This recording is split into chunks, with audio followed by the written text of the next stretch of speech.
Au moins 20 personnes ont été blessées lors de la frappe de drone à Eilat. Tsahal enquête désormais sur les raisons de l'échec des défenses aériennes. Parmi les blessés, certains sont dans un état critique. Cela survient quelques jours seulement après la frappe contre l'hôtel menée par le Yémen à Eilat. Beaucoup pensaient que cette attaque contre l'hôtel était un événement isolé, mais les médias iraniens rapportent désormais qu'elle visait en réalité un haut responsable israélien. Comment cela s'inscrit-il dans le contexte général, alors que la flottille Samud est prise pour cible par Israël, en violation directe de toutes les exigences d'Ansar Allah et du Yémen, à savoir la poursuite de l'aide, la levée du siège sur Gaza, ainsi que la fin du génocide.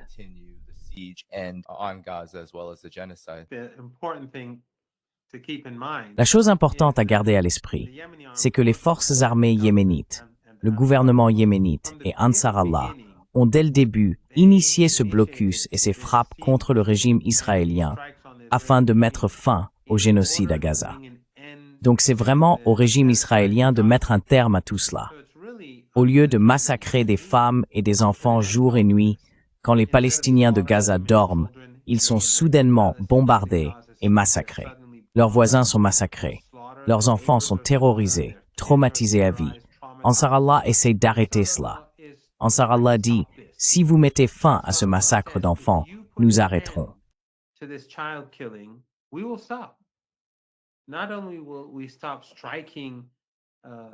Non seulement nous cesserons de frapper Israël, mais nous arrêterons également de bloquer la mer Rouge. C'est au régime israélien de décider.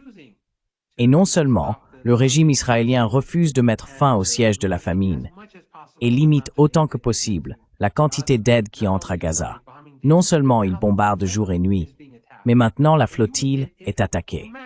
Imaginez qu'il y ait un groupe de navires ou de bateaux dans la région du Golfe Persique et que les Iraniens lancent une bombe fumigène sur l'un d'eux. Ce serait la principale information dans le monde entier. Mais ces gens savent qu'ils sont menacés.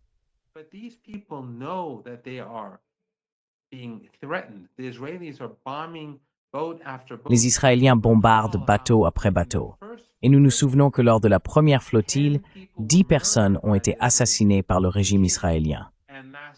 Il y a seulement quelques semaines, lorsqu'un autre navire s'est approché des eaux palestiniennes, les personnes à bord ont été arrêtées et un Afro-Américain a été gravement torturé et battu, évidemment à cause de la couleur de sa peau.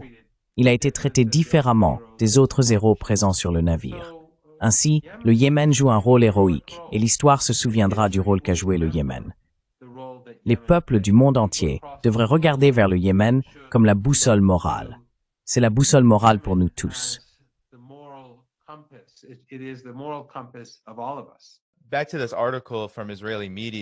Revenons à cet article des médias israéliens.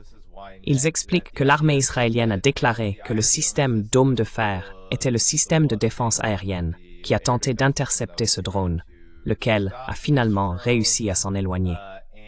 Mais il y a un point que l'on oublie souvent, et qu'Israël oublie aussi, c'est qu'Eilat est un port crucial pour le pays, et qu'il est pratiquement fermé à cause d'opérations comme celle-ci. Celle qui a touché l'hôtel à Eilat, Eilat. Et bien sûr, la frappe sur l'aéroport Ramon, qui a également causé des dégâts. Ces frappes ont un impact, et je suis curieux d'avoir votre analyse sur la nature de cet impact.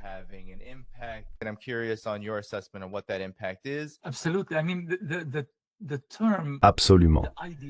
Je veux dire, l'expression « l'armée israélienne enquête sur ceci ou cela » a été répétée tellement souvent depuis le 7 octobre 2023. Je suis sûr que si vous cherchez le terme « enquête » et que vous l'associez à n'importe quelle entité israélienne, que ce soit l'armée israélienne, l'armée de l'air israélienne, le gouvernement israélien ou les services de renseignement israéliens, vous allez constater qu'il y a ce genre d'échec systémique à tous les niveaux de la société israélienne. Et même l'économie israélienne vacille également. Cela, à mon avis, soulève une question très importante. Si vous pensez que tuer et massacrer des enfants, des femmes, des hommes innocents et des civils dans toute la bande de Gaza, à mes yeux, tous les Gazaouis sont des innocents.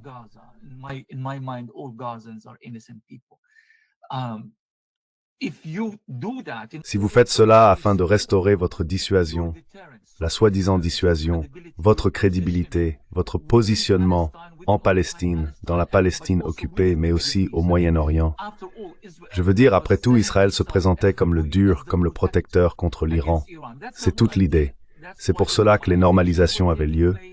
C'est pour cela que la nouvelle alliance se construisait, pas seulement sous Trump et Biden, mais même avant eux.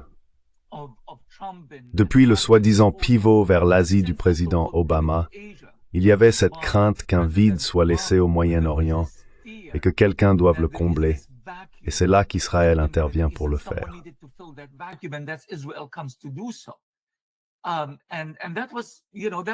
Et cela a été, vous savez, une trajectoire ascendante pendant si longtemps jusqu'à ce que le 7 octobre arrive et que tout ce qui s'est passé depuis lors se produise.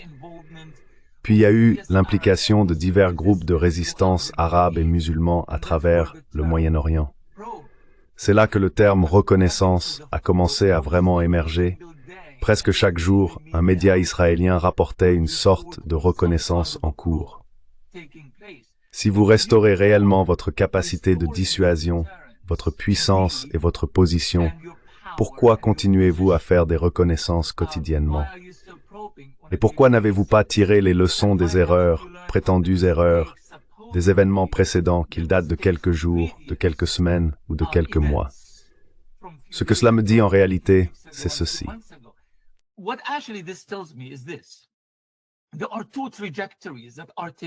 Il y a actuellement deux trajectoires qui se dessinent au Moyen-Orient. La première est celle d'Israël, un régime criminel qui lutte pour sa propre survie. Il se bat pour maintenir le système d'apartheid en Cisjordanie, ainsi que pour ses comportements criminels dans cette région, et ses tentatives non seulement d'engloutir complètement Jérusalem-Est, ce qu'il a déjà fait, mais aussi de procéder à un nettoyage ethnique des Palestiniens dans les quelques poches de population qui subsistent à Jérusalem-Est, Sheikh Jarrah, Silwan, Abu Dis et toutes les autres. Il s'agit également de nettoyer ethniquement les Palestiniens de Gaza, ceux qui survivent encore à ce génocide en cours.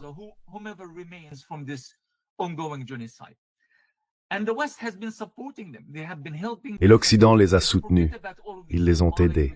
Je veux dire, oublions toutes ces reconnaissances symboliques de la Palestine.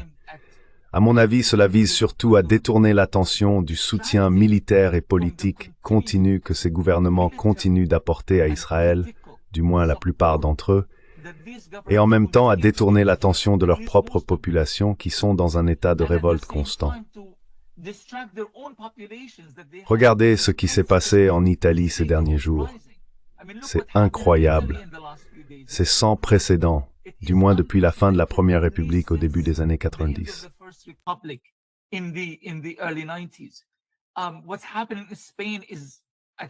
Ce qui se passe en Espagne représente un tout nouveau niveau de protestation et de mobilisation de la société civile. Donc, ils essayent de détourner l'attention et de se concentrer sur autre chose. Mais au final, l'Occident continue d'aider et de soutenir Israël pour mener à bien son programme contre les Palestiniens à Gaza et en Cisjordanie. Mais l'autre trajectoire, c'est celle de la solidarité et de la résistance avec le peuple palestinien. Du Yémen au Liban, passant par l'Irak, l'Iran et même les flottilles. Je veux dire, c'est la société civile qui exprime sa propre version de la solidarité avec les Palestiniens.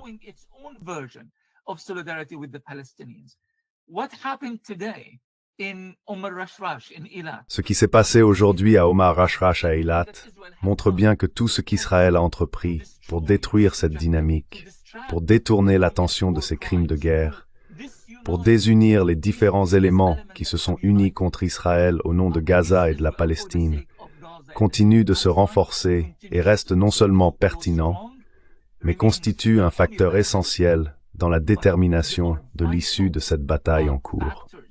Il ne s'agit donc pas d'une simple enquête ou d'un incident isolé. Il s'agit du fait qu'Israël, malgré le nombre d'enfants tués à Gaza, est toujours incapable de changer la conversation et la relation qu'il entretient avec d'autres acteurs non étatiques au Moyen-Orient et au-delà.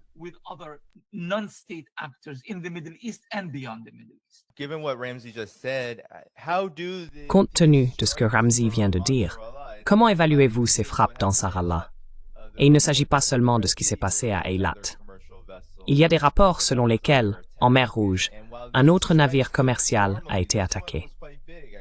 Bien que ces frappes n'aient normalement, celle d'Eilat a en fait été assez importante. Elle a fait plusieurs blessés, dont certains sont dans un état critique. Mais en général, on pourrait les considérer comme ayant un impact matériel limité. Cependant, elles ont manifestement un impact bien plus important qu'il n'y paraît, étant donné qu'à chaque fois qu'elles se produisent, les médias s'en emparent et considèrent cela comme très préoccupant. Je suis curieux d'avoir votre analyse de l'impact réel de ces actions d'Ansar Allah, à la fois de façon spécifique et plus générale.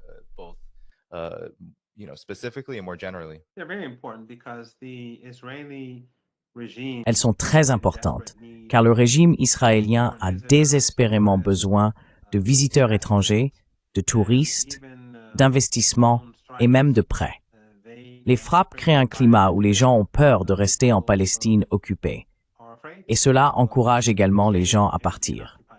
Le fait est qu'énormément d'argent a été investi dans ce régime et dans les différentes industries, en particulier l'industrie de la haute technologie, ce qui la rend en réalité plus vulnérable. Lorsque les Iraniens frappaient Tel Aviv et le centre de Tel Aviv, ces industries et entreprises de haute technologie étaient toutes menacées, et certaines ont été gravement endommagées ou détruites. Ainsi, une seule frappe peut avoir un impact énorme.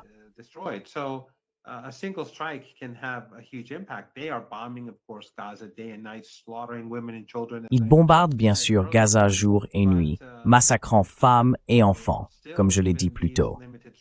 Mais malgré tout, même ces frappes limitées ont un impact énorme, car elles affaiblissent la base économique du régime, et ce sentiment de sécurité n'existe plus. De plus, d'après les images que j'ai vues, le drone était assez grand. Je me demande ce que cette enquête va révéler sur la capacité d'un drone aussi énorme à frapper la ville. Et comme Ramzi le disait, ils ont tellement d'enquêtes en cours. Je me souviens en fait que l'une des premières enquêtes concernait le bombardement de l'hôpital. Je ne sais pas si vos téléspectateurs s'en souviennent. Mais au début, ils ont frappé un hôpital et un très grand nombre de personnes ont été massacrées.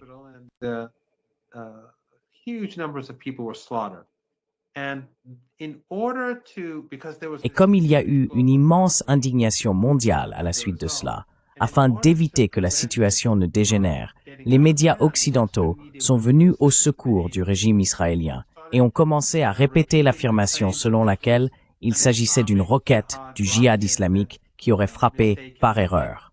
Comme si une petite roquette pouvait détruire une partie d'un hôpital et tuer des centaines de personnes.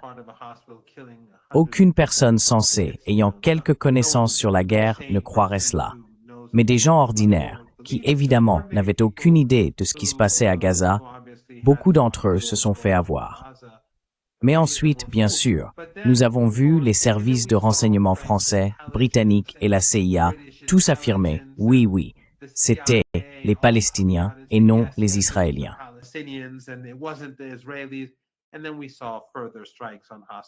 Et puis nous avons vu d'autres frappes sur des hôpitaux. Et ensuite, un hôpital après l'autre a été détruit. Et alors, il est devenu évident que puisque les médias occidentaux, les agences de renseignement occidentales, les politiciens et les diplomates ne pouvaient plus le cacher, ils ont simplement utilisé la distraction. Ils ne couvraient même plus ce qui se passait à Gaza. Et c'est ce que nous voyons habituellement. Ces massacres quotidiens ne sont généralement pas rapportés. Il y a seulement quelques jours, une famille dans le sud du Liban a été massacrée, de jeunes enfants, tous citoyens américains. Y a-t-il eu la moindre indignation aux États-Unis face au massacre de leurs citoyens par le régime israélien? Bien sûr que non. CNN, le New York Times, le Washington Post, Fox News, Breitbart ou les autres, ils ne considèrent pas ces personnes comme ayant de la valeur. Ils sont Amalek. Donc vous savez, ces enquêtes vont continuer à se poursuivre. Mais il est assez intéressant de voir comment un drone aussi puissant a pu passer. Et encore une fois, c'est aussi important pour l'avenir, car s'il y a une nouvelle série de combats entre l'Iran et le régime israélien, tous ces missiles et drones utilisés par les forces armées du Yémen non seulement affaiblissent les défenses israéliennes, mais fournissent aussi beaucoup d'informations sur l'emplacement de leurs bases et sur leurs capacités.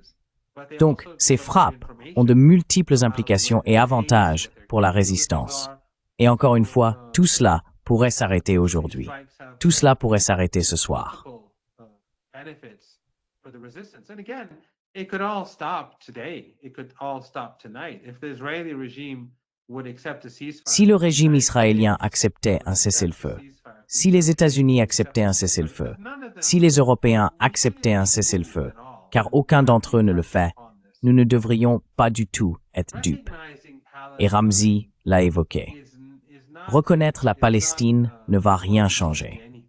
Les Européens et les Canadiens, la seule raison pour laquelle ils reconnaissent la Palestine, c'est parce qu'ils veulent faire taire leur population. Parce que les gens commencent à se réveiller, comme Ramzi l'a souligné. On voit ces immenses foules en Italie, en Espagne et plutôt en Australie, à travers l'Europe et ailleurs. Et cela les inquiète. Alors ils reconnaissent la Palestine pour pouvoir dire « nous avons fait quelque chose ». Mais ce sont les mêmes régimes. Ce sont les mêmes régimes qui continuent de soutenir le régime israélien. Ils leur offrent une couverture politique.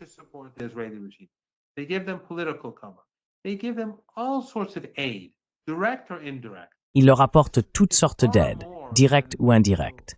C'est bien plus que les quelques milliards de dollars que les États-Unis donnent chaque année. Et ensuite, ils refusent de les punir. Ils refusent d'imposer des sanctions. Ils sont de mèche avec le régime.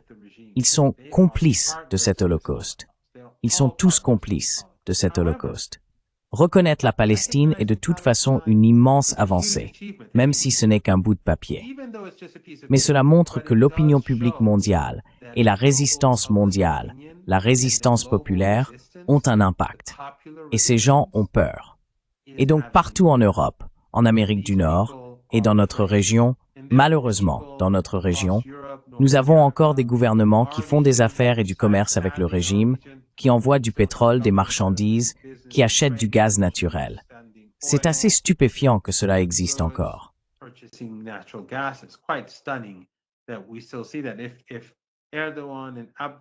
Si Erdogan, Abdallah de Jordanie, Sisi et Mohamed Ben Zayed rompaient complètement leurs liens avec le régime israélien, alors nous pourrions commencer à convaincre d'autres pays à travers le monde d'imposer des sanctions ou de rompre leurs relations. Mais lorsque ces gouvernements continuent de commercer, comment allez-vous convaincre les gouvernements d'Afrique, d'Amérique latine, d'Asie et d'ailleurs de rompre leurs liens? Mais, dans tous les cas, ce soutien populaire grandit partout dans le monde. Et chacun, où qu'il vive, devrait exercer davantage de pression. Ils devraient être optimistes quant au formidable travail qu'ils accomplissent. Et je pense que c'est très important. Les gouvernements n'ont rien fait d'important. La reconnaissance de la Palestine, comme je l'ai dit, est essentiellement une ruse. C'est pour faire taire les populations. Mais si on l'observe sous un autre angle, cela montre que les choses sont en train de changer.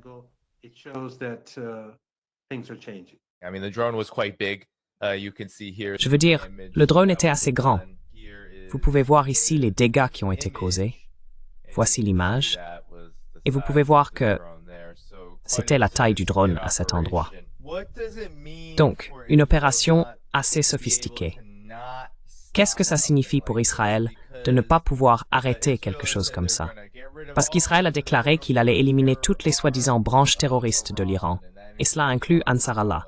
Ils ont bombardé Hodeïda. Ils ont bombardé le Yémen. Et ils ont tué environ 30 journalistes lors de l'une de ces frappes. Des crimes de guerre absolument horribles. Mais en même temps, Ansar Allah ne s'arrête pas. Et même avec cette soi-disant occupation de la ville de Gaza, il y a encore de la résistance palestinienne qui tire des roquettes depuis le nord de Gaza. Nous avons encore beaucoup d'activités de résistance. Qu'est-ce que cela signifie pour Israël de ne pas pouvoir arrêter cela? Parce que c'est justement ce dont se plaignent le plus souvent les manifestations à Tel Aviv et en Palestine occupée. Ce n'est pas nous nous opposons au génocide, c'est nous n'arrivons pas à stopper la résistance. Et c'est cela qui mettra fin à la guerre.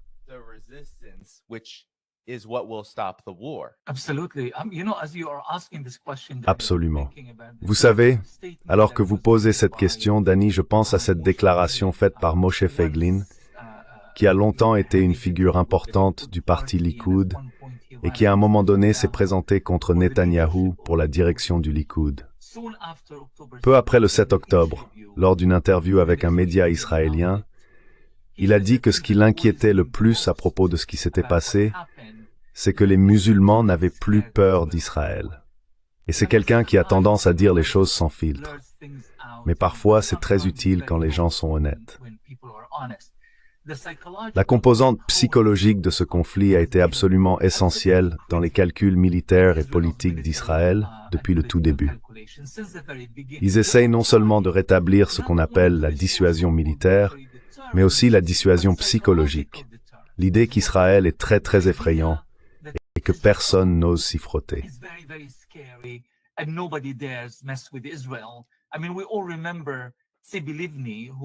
Je veux dire, nous nous souvenons tous de Tzipi Livni, qui a été première ministre par intérim dans le gouvernement israélien pendant la soi-disant opération Plomb durci à Gaza.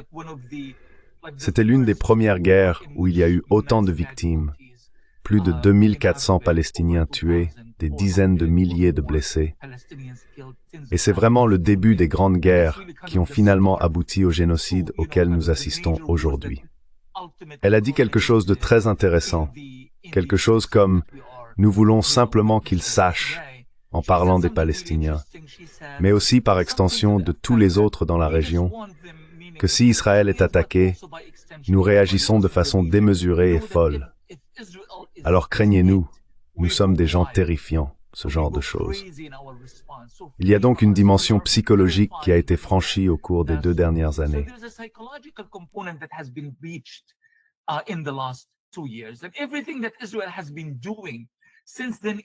Et tout ce qu'Israël fait depuis lors vise en partie à restaurer sa capacité de dissuasion psychologique. C'est pourquoi Israël, et Netanyahou en particulier, continuent d'ajouter de nouveaux fronts de guerre.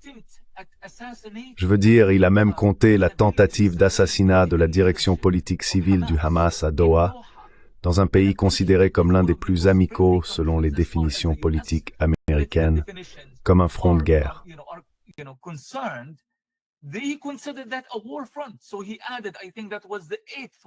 Alors il a ajouté, je pense que c'était le 8e front de guerre qu'Israël mène et gagne. Ils sont donc désespérés de remporter de fausses victoires. Ils mènent des guerres contre des innocents partout, et ils continuent de dire Liban, front de guerre, Yémen, ils bombardent les ports yéménites, les infrastructures civiles yéménites, et ils comptent cela comme un front de guerre, et ainsi de suite.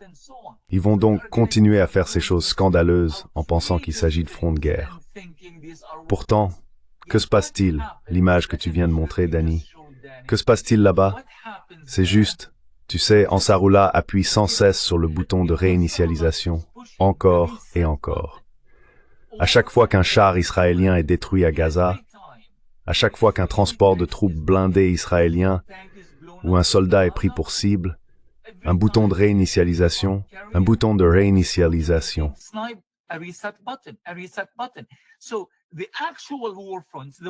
Donc, les véritables fronts de guerre, ceux qui comptent réellement, sont ceux sur lesquels Israël n'est pas en mesure de l'emporter. Et cette image que vous venez de montrer, ainsi que toutes les images qui émergeront de la dernière attaque d'Ansarullah sur Eilat, ne font que rappeler que sur les véritables fronts de guerre où Israël se bat, Israël est en train de perdre, ou du moins, est incapable de gagner. Ils peuvent inventer autant de faux fronts de guerre qu'ils le souhaitent. S'ils veulent, par exemple, considérer comme un front de guerre le ciblage et les attaques contre la flottille menées par des militants civils, des célébrités et autres, s'ils veulent compter cela comme un front de guerre, qu'ils le fassent. Mais au final, les véritables fronts de guerre où il y a une véritable résistance sont ceux sur lesquels Israël est soit en train de perdre, soit incapable de nier.